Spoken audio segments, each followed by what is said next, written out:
I'm V.J. Comai, and I'm the city arborist for Burlington. I've been with the city since 2018, so about 7.5 years. Right now we're in the neighborhood out at Appletree Point in the Strathmore Homeowners Association, where our crew is in the process of removing the remaining ash trees that were planted in this neighborhood about 35 years ago. Citywide, the city of Burlington, our crew manages about close to 14,000 trees citywide. That is all the trees within right-of-ways between the sidewalk and the road throughout the city, as well as in all our managed park spaces and 3 city-owned cemeteries. When I came to the city in 2018, about 9% of our total trees citywide were ash trees, either green or white ash. We are now facing how to manage the emerald ash borer in the city. So the emerald ash borer is an invasive insect that was first brought to the United States nearly 20 years ago. Believed to have come here from Asia, thought to have come in on wooden packing crates or in wooden packing material, and it came to the Detroit, Michigan areas where it was first found, and over the last 20 years it's spread across the country slowly through the movement of firewood, lumber, just hitching a ride however it could. So when I came to the city, we knew that the arrival of emerald ash borer was going to be imminent, and so we needed to come up with a plan with how we were going to deal with that. There are basically a few options. We could remove the ash preemptively. We could treat the ash, all or some of the ash, at a cost to the city, a treatment that has to be done with an injection of an insecticide every 2 years for the life of the tree. Or we could start replanting with knowing that we'd eventually be removing the existing ash trees. Knowing that city budgets are very volatile, we can't count on what we have for funds from year to year. I felt that the best option would be the eventual removal of the ash trees citywide. And so, using our inventory software system, we identified where all the ash were in the city, in park spaces and especially in right-of-ways. And we went through and looked and found all the areas where we had existing ash, where there was space in and amongst them to start planting new trees as eventual replacements for the ash. And we started out here in the Appletree Point neighborhood for a couple of reasons. We had a lot of nice space in between the existing ash, and we actually have considerably wider green belts here than we do in a lot of the other parts of the city. And not only that, but about 25% of our green belt ash existed in this one neighborhood. When this development was built, I think it was in the early 80s, the developer essentially lined both sides of almost every street in here with green ash. The story goes that they were actually transplanted out of the wild here from the edge of the woodlands that surround the development.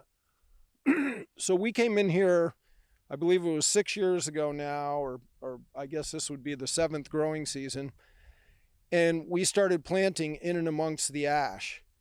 And we planted a wide diversity of species. I think we used about 20 different species here, and we alternated them. And behind me here, you can see the result. This is an elm that was planted about 7 years ago. It's about 6-inch in diameter now and probably approaching 20 to 25 feet. And when we look back down the street here, all the ash have been removed on this stretch of Nottingham Drive. And on the left-hand side here, we got a wide diversity of species. So thinking long-term, this is what we want to see in an urban forest. We want a great diversity of species that will insulate us from any future species-specific pest or disease. I mean, you think we would have learned our lesson with Dutch elm disease, which was brought to the United States in early 1930s and decimated all the American elms. Burlington at one time was graced by hundreds of American elms, far more than the ash that we have now. And they all succumbed to the Dutch elm disease and had to be replaced with other species. So in preemptively planting everywhere we could in and amongst our ash, to date we have replanted new trees for about 70% of our greenbelt ash citywide. And now as we continue to remove ash throughout the city, we're going back and filling in the gaps where we didn't have the opportunity to plant ahead of time. It's pretty dramatic when we remove big trees from a neighborhood, but we're finding overall support citywide is behind us. You know, when we're managing the urban forest, we're really thinking long term. It's not about today, it's about the next generation. By planting a diversity of species and taking this approach, we're also diversifying the age class of our trees citywide. So you don't want all your trees in the city maturing at the same time. So it's good to have a diversity of species and a diversity of age class. That makes for a healthy urban forest for the long term. So we're pretty pleased with the results of what we've done. We're continuing the work. Fortunately, you know, we have a full-time crew, a certified arborist. We have a full complement of equipment, which has allowed us to do this work in-house. You know, I just didn't feel like for the long term, it made sense to be treating any of our ash trees, any percentage of our ash trees citywide. And fortunately, I had not made that commitment to do even a small number because the city's now facing, you know, some serious financial issues and tight budgets. And had we committed to treating trees a couple of years ago, we wouldn't have the funding now for the follow-up treatment that would be due. So we're moving ahead with our plan. We've done a lot of outreach to the public through various forums and knocking on doors and having conversations, and it seems to be the right approach.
So in anticipation of the emerald ash borer, we knew it was going to get here eventually. We also went on a very ambitious tree planting campaign citywide, even where we didn't have existing ash. So, you know, over the last 6 years, we've not only been preemptively planting replacements for our existing ash, but we've also been going ward by ward, street by street, and filling available spaces within our right-of-ways. We've added a lot of trees to our managed park spaces, knowing there was going to be a significant canopy loss citywide. So since I've been here in 7.5 years, we've planted close to 2,200 trees citywide. So, you know, our despite the loss of the ash, our urban forest is still growing, and looking ahead, it's going to be healthier for the long term, I'm confident. So along this street here, we can look at some of the species that we planted when we initially came through here several years ago and planted between the ash. So we looked at an elm back there. We've got a tulip tree here. We've got a Turkish filbert. We've got a red oak, and then a maple, then another elm. There's some river birch in here. There's sycamore, a couple different species of oaks. There's horse chestnut, just a wide diversity of species. Honey locust. On Westminster Drive over here, all the ash have been removed from both sides of this street. And we really have some sizable trees going here. I mean, further down the street, they're already up to the height of the lamp post. They're up to 6 to 7 inch in diameter. And now that the ash are gone, it's sort of like when you manage a natural forest and do some thinning and you release, you provide more light and less competition for the younger trees. And I think we're really going to see these trees take off over the next couple years and provide some nice canopy along this street and throughout the neighborhood. So long term, again, a good diversity of species, diversity of age class, and a healthier urban forest for the long term.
So in this neighborhood and in some other locations throughout the city, some residents have opted to adopt an ash tree within the greenbelt and to take on the cost of treating that tree to retain it.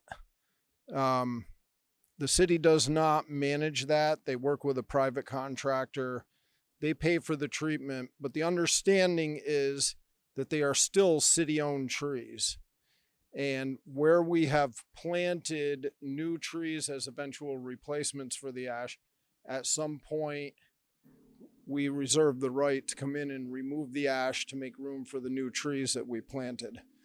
So we're okay with that approach. I mean, ultimately, if the treatment is good for 2 years and then has to be redone, so if we can buy another 2 to 4 years for some of these younger trees to get better established and get some more growth to them, it's to our advantage as well. But the long-term goal is, to diversify these neighborhoods and and not be cutting down the trees, the variety of species that we planted, in favor of leaving the ash.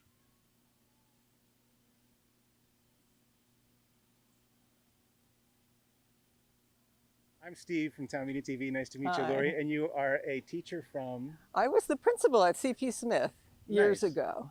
and you live here on Nottingham Lane. I live on Nottingham Lane. And we were talking before we put you on tape here a little bit about the city arborist and the city arborists of the past. Oh my gosh, we just have loved the arborists in this city. They would come to CP Smith on Arbor Day and plant a tree every year. We got to know them. And if you look around this beautiful city, you can see the quality of the arborists that we have had through the years, and it's just been incredible.